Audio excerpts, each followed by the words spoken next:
Hello dear student, स्वागत है आप सभी का एयर केमिस्ट्री क्लासेस में। और आज की क्लास का टॉपिक है क्लास 11 केमिस्ट्री यूनिट 4 से हम लोग पढ़ने वाले हैं। यूनिट 4 में केमिकल बॉन्डिंग और मॉलिक्यूलर स्ट्रक्चर है आप लोगों का, उसमें हम लोग पढ़ने वाले हैं आज क्या, रेजोनेंस। आज हम लोग पढ़ेंगे रेजोनेंस। तो आपको स्टार्टिंग में ही ये बता दूं कि रेजोनेंस अगर आपको सीखना है तो इसके पहले आपको सबसे पहला काम क्या करना है कि लेविस डॉट स्ट्रक्चर बनाना आपको आना चाहिए। ठीक है, जब आप इस वीडियो को पूरी देखेंगे तो आपके समझ में आएगा कि लेविस डॉट स्ट्रक्चर रेजोनेंस पढ़ने से पहले आना ही चाहिए आपको, तभी आप रेजोनेंस को समझ पाएंगे। अदरवाइज थोड़ा बहुत कॉन्सेप्ट आपको देखते वक्त ऐसा लगेगा कि मुझे आ चुका है, बट जैसे ही आप वीडियो बंद करेंगे 1-2 दिन तक घूमेंगे इधर उधर और आपके दिमाग से डिलीट हो जाएगा। तो इससे पहले कि रेजोनेंस पढ़िए आप लेविस डॉट स्ट्रक्चर पढ़ लीजिए। अगर आपने पढ़ रखा है तो गुड, बहुत अच्छी बात है, तब रेजोनेंस आप पढ़िए और आपके समझ में आ जाएगा। ठीक है, तो देखिए आज हम लोग पढ़ेंगे रेजोनेंस। अगर आप मेरे चैनल पे हैं नए और पहली बार विजिट कर रहे हैं चैनल पे, तो आप चैनल को सब्सक्राइब कीजिए बेल आइकन के साथ। और केमिकल बॉन्डिंग का पूरा प्लेलिस्ट तैयार है मेरे चैनल पे, आप एक एक करके देखेंगे, आपका पूरा सिलेबस कवर होता जाएगा और पूरा बेसिक कॉन्सेप्ट्स आपके दिमाग में आते चला जाएगा। ठीक है, तो ये हुआ मेरे चैनल की बात। और अच्छा लगे वीडियो तो लाइक शेयर भी कर लीजिएगा बच्चों। तो चलिए स्टार्ट करते हैं क्लास। ओके, तो देखिए रेजोनेंस पढ़ेंगे हम लोग। तो रेजोनेंस को हम लोग 3 पार्ट्स में पढ़ेंगे। ठीक है, 3 पार्ट्स में पढ़ेंगे। यानी सबसे पहले हम लोग जानेंगे, सबसे पहले हम लोग रेजोनेंस के बारे में पूरा जानेंगे कि रेजोनेंस क्या है, रेजोनेटिंग स्ट्रक्चर क्या है, रेजोनेंस क्यों होता है। जितना भी आपके दिमाग में कितना क्वेश्चन आ रहा है, जो भी क्वेश्चन आपको अराइज हो रहा है कि रेजोनेंस पढ़ना ही जरूरी क्यों है, रेजोनेंस के लिए लेविस डॉट स्ट्रक्चर का आना क्यों जरूरी है, रेजोनेंस का केमिस्ट्री में यूज क्या है, रेजोनेंस क्यों पढ़ना चाहिए, ये सारे सवाल का जवाब, या आप कहेंगे ये कि रेजोनेटिंग स्ट्रक्चर कैसे लिखा जाता है, ये सारे सवाल का जवाब आपको इस वीडियो में मिल जाएगा। ठीक है, तो सबसे पहले हम लोग रेजोनेंस जानेंगे, उसके बाद सेकंड हम जानेंगे फैक्टर अफेक्टिंग रेजोनेंस में ही आप जानेंगे रेजोनेटिंग स्ट्रक्चर, या उसे बोलते हैं कैनोनिकल स्ट्रक्चर। ये सब मैं अभी बताऊंगी आपको आज के वीडियो में। तो जब ये आप पढ़ लेते हैं तब फिर आप पढ़ेंगे factors affecting stability of canonical structure. ठीक है, और तब थर्ड वन हम लोग पढ़ेंगे रूल्स फॉर राइटिंग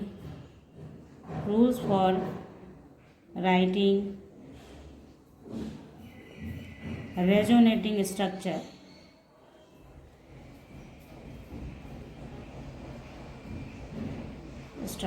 ओके, तो ये 3 पार्ट में मैं आपको बताऊंगी। तो सबसे पहला पार्ट आपका हो रहा है क्या, रेजोनेंस। मतलब जो आपका टॉपिक है उस टॉपिक के बारे में जाने कि आखिर रेजोनेंस होता क्या है, तब ना उसकी स्टेबिलिटी के बारे में जानेंगे, उसका यूज क्या है, उसका कैरेक्टरिस्टिक्स क्या है, या उसको कैसे लिखा जाता है। तो सबसे पहले ओरिजिन जानना चाहिए हर एक टॉपिक का। ठीक है, तो रेजोनेंस हम लोग पढ़ेंगे अभी, रेजोनेंस। ठीक है, तो आप समझिए ओरिजिन क्या है, कहाँ से रेजोनेंस का आना हुआ, कैसे रेजोनेंस का कॉन्सेप्ट क्यों आया। तो सबसे पहली बात, कभी कभी आप देखते हैं जब आप लेविस डॉट स्ट्रक्चर बना रहे होते हैं, जैसे आपको एग्जांपल देती हूँ, आपने बनाया होगा कि जैसे O3 का बनाते हैं, O3, तो आप देखते हैं कि O3 में पॉसिबिलिटी है कि एक ऑक्सीजन एक तरफ से एक single bond, double bond, lone pair electron आपको डालना है। अभी वो नहीं कर रही हूँ मैं, बस आपको ये बता रही हूँ कि ऐसे बनता है, या पॉसिबिलिटीज़ है कि आप ऐसे रखें और सिंगल बॉन्ड से इधर आ जाएं, डबल बॉन्ड से इधर चले जाएं। ठीक है, तो जब आप देखते हैं कि ये पॉसिबिलिटीज़ होता है कि नंबर ऑफ लेविस स्ट्रक्चर आप बना सकते हैं, नंबर ऑफ स्ट्रक्चर्स आप ड्रॉ कर सकते हैं, तो वैसे केस में कौन सा स्ट्रक्चर रियल स्ट्रक्चर होगा, कौन सा स्ट्रक्चर रियल स्ट्रक्चर होगा, उस कॉन्सेप्ट्स को क्लियर करने के लिए कौन आता है, रेजोनेंस आता है।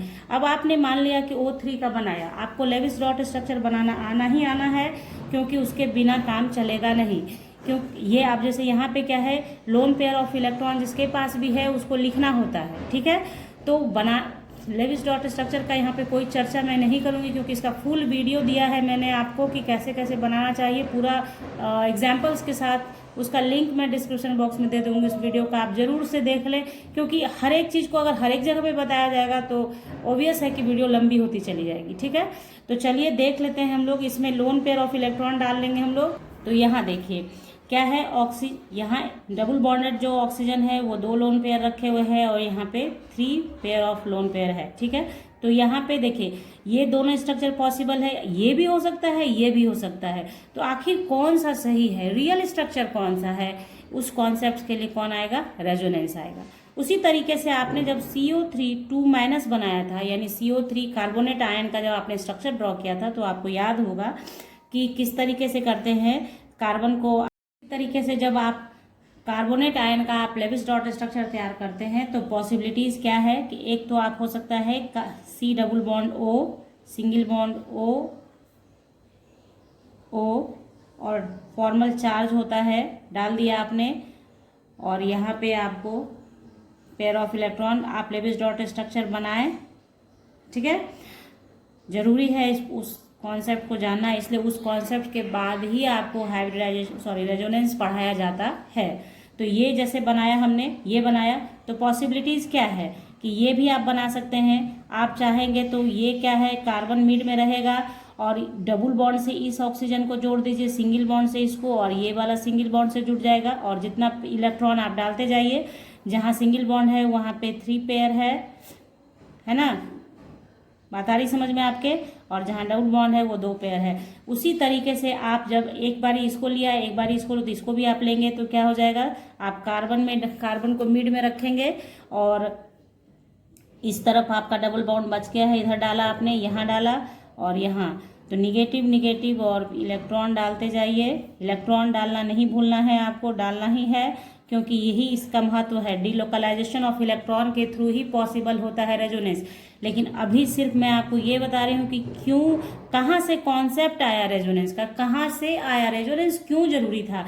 अब आप यहाँ देखिए कार्बोनेट का क्या है, हम लोगों ने क्या देखा कि यहाँ पे 3 स्ट्रक्चर्स है, फर्स्ट, सेकेंड एंड थर्ड। तो क्या है कि तीनों, अगर या तो होगा कि तीनों सही हो जाए, तीनों ही सही है, इसके लिए तीनों रियल होगा, तो 3 स्ट्रक्चर तो रियल हो नहीं सकता है, ये पॉसिबिलिटी नहीं है। तो है यहाँ पे क्या समझना अब आपको कि देखिए, और दूसरी बात, एक तरफ और देखिए कि एक तरफ से सिंगल बॉन्ड है और एक डबल बॉन्ड है, तो जो डबल बॉन्डेड होगा, जहाँ पे डबल बॉन्ड होगा वो शॉर्टर बॉन्ड होगा देन सिंगल बॉन्ड से, क्योंकि जब बॉन्ड का संख्या बढ़ता है, नंबर ऑफ बॉन्ड बढ़ता है, तो बॉन्ड लेंथ घटता जाता है। ये आपको जानकारी है, बॉन्ड लेंथ घटता है। तो ये बॉन्ड लेंथ जो होना चाहिए ये छोटा है, फिर ये बड़ा होगा, ये बड़ा होगा। ठीक है, तो इस केस में फिर क्या होगा, यहाँ पे ये बॉन्ड लेंथ छोटा हो जाएगा, ये बड़ा हो जाएगा, फिर ये बड़ा हो जाएगा। जहाँ डबल बॉन्ड है वो छोटा हो जाएगा, जहाँ सिंगल बॉन्ड है वो बॉन्ड लेंथ बड़ा हो जाएगा। लेकिन जब एक्सपेरिमेंटली आप देखते हैं तो बॉन्ड लेंथ छोटा बड़ा नहीं होता है। एक्सपेरिमेंटली जब आप इस स्ट्रक्चर को देखते हैं कार्बोनेट आयन का या ओजोन का, तो आपको देखने को मिलता है कि सारा बॉन्ड लेंथ इक्वल है। Bond length according to theory, जो हम लोगों ने थ्योरी पढ़ रखा है पहले से, उसके अकॉर्डिंग क्या होगा, अगर डबल बॉन्डेड है उसका बॉन्ड लेंथ छोटा होगा देन सिंगल बॉन्डेड। ठीक है, डबल बॉन्डेड का बॉन्ड लेंथ छोटा होगा देन सिंगल बॉन्डेड। जबकि एक्सपेरिमेंट ये कहता है कि नहीं, हर एक जगह पे बॉन्ड लेंथ सेम है, बॉन्ड लेंथ सिमिलर है, एक ही है। तो वैसा कैसे पॉसिबल है, तो वो क्यों पॉसिबल है, क्योंकि रेजोनेंस पॉसिबल करवाता है उसे। यानी रेजोनेंस कहता है कि ये सारे के सारे जो आपने स्ट्रक्चर बनाए हैं ये हाइपोथेटिकल है, ये रियल नहीं है, इसको आइसोलेट नहीं किया जा सकता है। आइसोलेट नहीं किया जा सकता है मीन्स कि आप इसको प्रैक्टिकली यानी लेबोरेटरी के अंदर तैयार नहीं कर सकते हैं। तो ये सारे के सारे हाइपोथेटिकल स्ट्रक्चर हैं और इन सब स्ट्रक्चर से का जो एक एवरेज, एक अलग स्ट्रक्चर तैयार होगा जो कहलाएगा resonating structure, resonance hybrid structure. ठीक है, और ये सारे के सारे ये जो ऐसे आप बना रहे हैं ये क्या कहलाते हैं, कैनोनिकल स्ट्रक्चर, या इसको रेजोनेटिंग स्ट्रक्चर भी कहते हैं। और इन सब के बीच में क्या होता है, रेजोनेटिंग स्ट्रक्चर शो करने का तरीका होता है डबल हेडेड एरो से आप दिखाते हैं। यहाँ पे भी एक डबल हेडेड एरो आएगा और इक्विवेलेंटली आपका क्या होगा, एक स्ट्रक्चर बनेगा जिसमें आप इस तरीके से दिखाएंगे। ठीक है, ओ एक डीलोकलाइजेशन ऑफ इलेक्ट्रॉन दिखाया जाता है, आपको उसी तरीके से दिखाना होता है। तो डीलोकलाइजेशन ऑफ इलेक्ट्रॉन हुआ, यानी कि ये देखिए ये ऐसा फेज है, आप किसी चीज को खूब तेजी से ऐसे ऐसे जब करते हैं, हाथ वाले मैंने हाथ को ऐसे ऐसे बहुत तेज से हिला रखा है, तो आप क्या देख रहे हैं कि एक फेज होता है जहां आप समझ ही नहीं पाते हैं कि एक्चुअली कितना हैंड में कितनी उंगलियां हैं या क्या, इसका पता ही नहीं चलता है। तो उसी टाइप का चीज है रेजोनेंस हाइब्रिड स्ट्रक्चर जो है। कैनोनिकल स्ट्रक्चर का जो लाइफ होता है ना वो बहुत कम होता है, एकदम फ्रैक्शन ऑफ सेकंड्स में ये सब होता रहता है। ऐसा नहीं है कि इसका ये है ये रहेगा फिर कुछ देर के बाद ये बनेगा कुछ देर के बाद ये बनेगा, ऐसा नहीं होता है। ये सब प्रोसेस डीलोकलाइजेशन होता रहता है और इतना कम टाइम होता है कि आप रियल स्ट्रक्चर अज्यूम नहीं कर पाते हैं। इसलिए रियल स्ट्रक्चर जो आपको समझ में आता है कि वो आपको लगता है कि इलेक्ट्रॉन ये सारा का सारा इलेक्ट्रॉन डीलोकलाइज हो रहा है, आपस में मिक्सिंग टाइप का दिखता है, और उसी चीज को वही रियल स्ट्रक्चर होता है और उसी स्ट्रक्चर को कहते हैं रेजोनेंस हाइब्रिड स्ट्रक्चर। ये क्या है? रेजोनेंस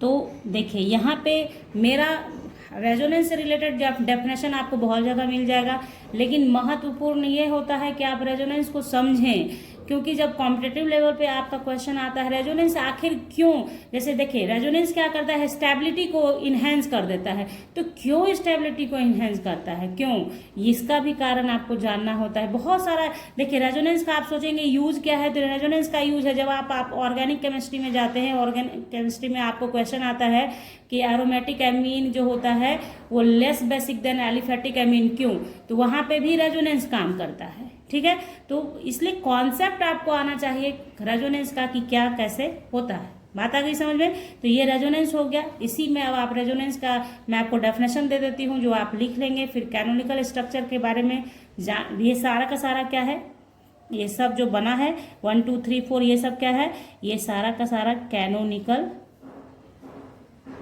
स्ट्रक्चर है। तो यहाँ पे एक चीज आपको बता दूं कि कैनोनिकल स्ट्रक्चर क्या होता है, हाइपोथेटिकल होता है, इसका कोई रियल ये नहीं है, और इसको आप आइसोलेट नहीं कर सकते हैं, इसको लेबोरेटरी में आप नहीं बना सकते हैं। बात आ गई समझ में आपके? दूसरी बात सबसे इम्पोर्टेंट, नोट करके लिखवा दूंगी मैं आपको, लेकिन दिमाग में नोट कर लीजिए कि रेजोनेंस जो है वो कुछ और नहीं है, वो बॉन्ड का खेल है। जो बॉन्ड जो आपका जो बॉन्ड जो है बॉन्ड लेंथ पर ही डिपेंड करता है, कौन, रेजोनेंस। यानी बॉन्ड लेंथ आपने क्या देखा कि थ्योरेटिकली जब हम लोग देखते हैं तो एक बॉन्ड छोटा होना चाहिए तो दूसरा बड़ा होना चाहिए, लेकिन एक्सपेरिमेंटली पाया जाता है कि क्या होता है कि सारे के सारे बॉन्ड सेम होते हैं।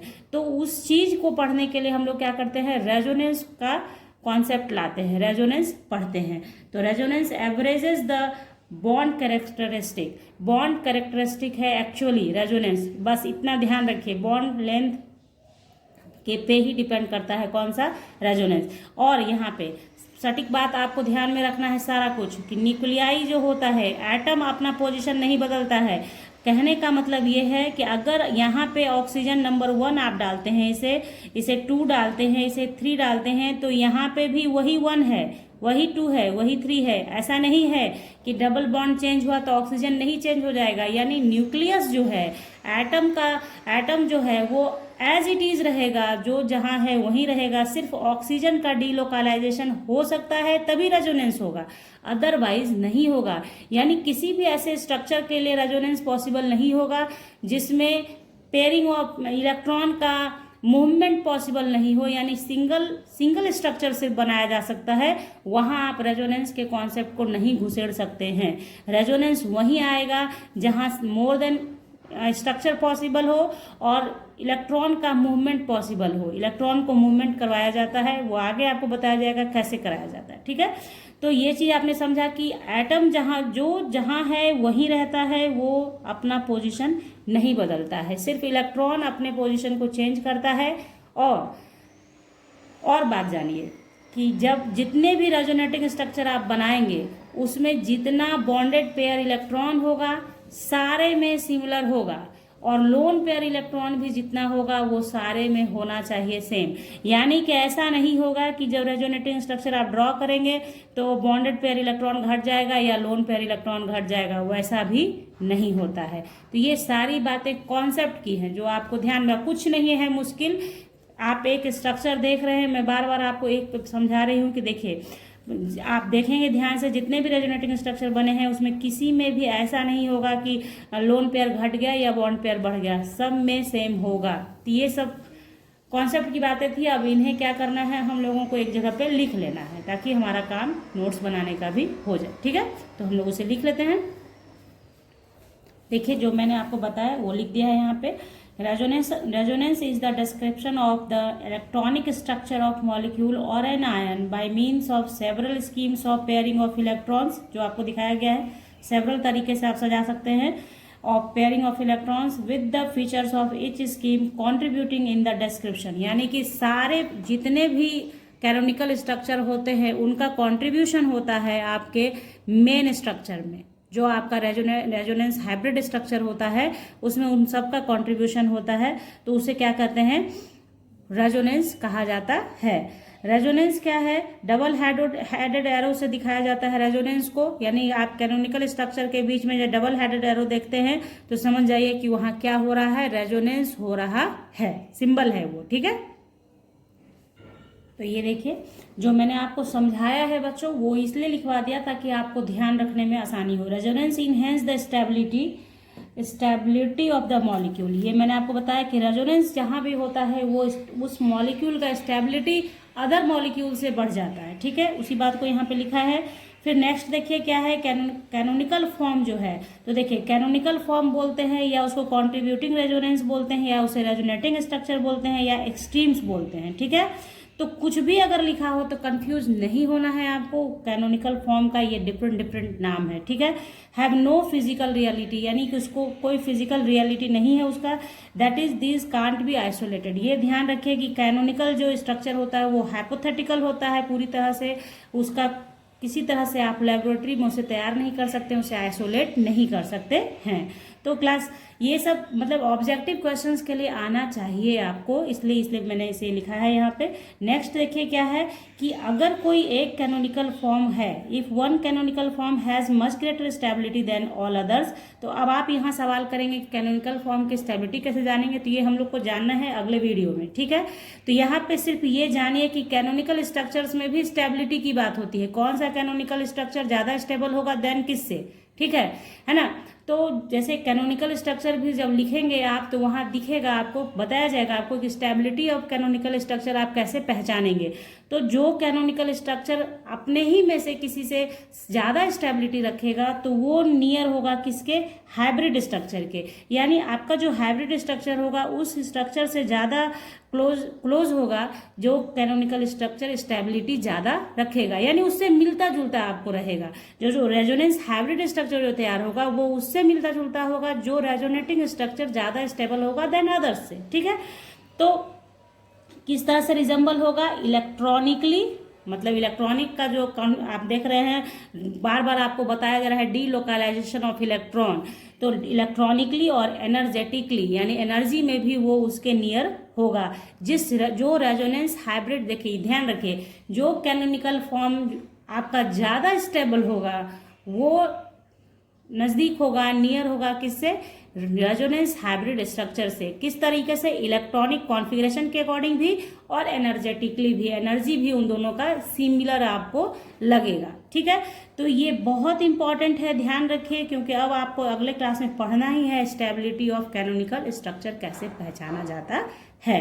तो देखेंगे हम लोग उसमें, पहले यहाँ पे देखिए और ये देखिए, इसको एकदम दिमाग में बैठा लीजिए बच्चों। ये क्वेश्चन आता है, आप IIT के एग्जाम देने वाले हो, नीट का एग्जाम देने वाले हो, 11th के हैं, 12th के हैं, कोई फर्क नहीं पड़ता है। ये जरूर से ध्यान में रखिए कि रेजोनेंस जो है वो क्या है, resonance averages the bond characteristic. ठीक है ना, अब अगले क्लास में हम लोगों को जाना है कैनोनिकल फॉर्म कैसे लिखना है आपको और इसका स्टेबिलिटी कैसे मालूम करना है। ठीक है, तो अगर आपके समझ में सारा कुछ आ गया है तो वीडियो को लाइक कर दीजिएगा, अपने दोस्तों को भी शेयर कर लीजिएगा वीडियो को, क्योंकि बहुत सारा कन्फ्यूजन बच्चों में पाया जाता है रेजोनेंस को लेकर, तो वो कन्फ्यूजन नहीं रह जाए। ठीक है, और चैनल को सब्सक्राइब कर लीजिए, बेल आइकन के साथ कीजिएगा बच्चों, ताकि आपको जो वीडियोज नेक्स्ट आएंगे उसका नोटिफिकेशन समय से मिलेगा और आप उसे देख पाएंगे। ठीक है, तब तक इसका तैयारी कर लीजिए इतना, तो मिलते हैं नेक्स्ट वीडियो में, तब तक के लिए bye, thank you, take care, have a nice day बच्चों।